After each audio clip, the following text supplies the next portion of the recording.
Now, there is two kind of main things going on here. Firstly, the information that is reaching them reduces and distorts. So the flow of information to them reduces and distorts. So first of all, people start filtering the information reaching them. And to begin with, no one is open, right? So this idea of complete openness is rubbish, right? If you ever meet anyone who's completely open, they are probably single, unemployed, and friendless, right? No one's ever completely open. And if, you're not completely open with your boss.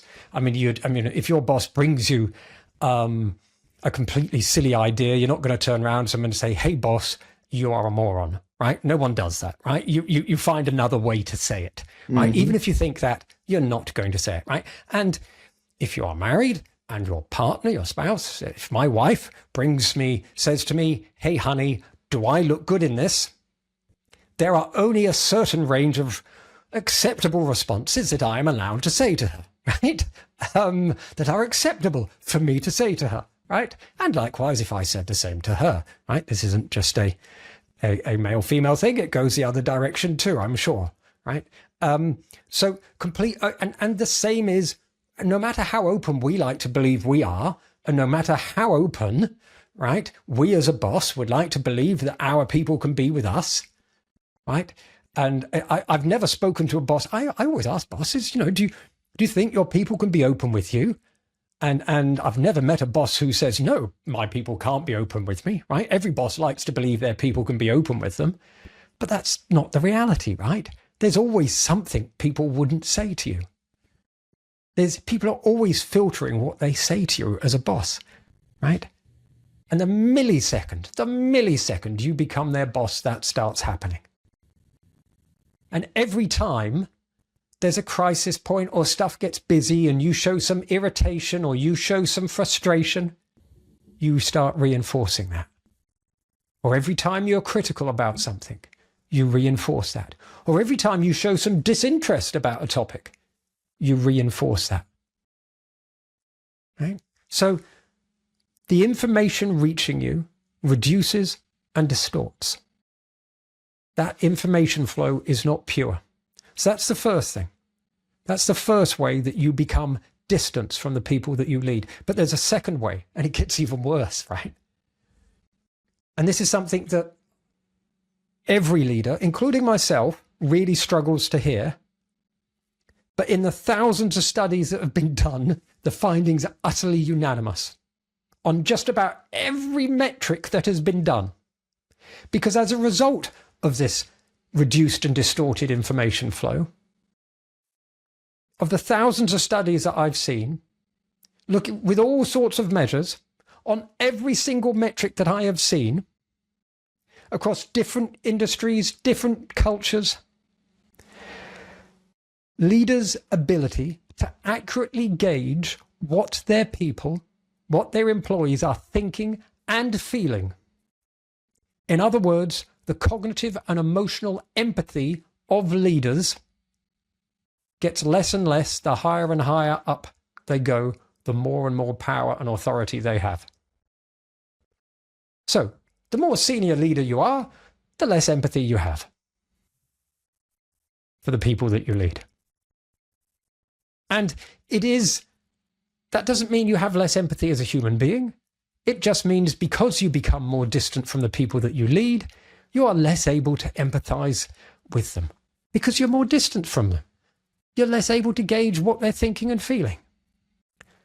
So you put all of those things together and you have a blind spot, right? Both cognitively, in terms of your expertise, in terms of knowing stuff, and in terms of understanding your people. And those are pretty big blind spots to have, right? So that is part of the power trap. It's not all of it, but it's a pretty big part of it. I'm sure I'm not the only one terrified at the moment, because that's a lot. But I think it's things that I think if we step back and think, it was like, yeah, that sounds. I mean, there were a lot of things you were saying. I'm thinking like, wow, yeah, I can see those things.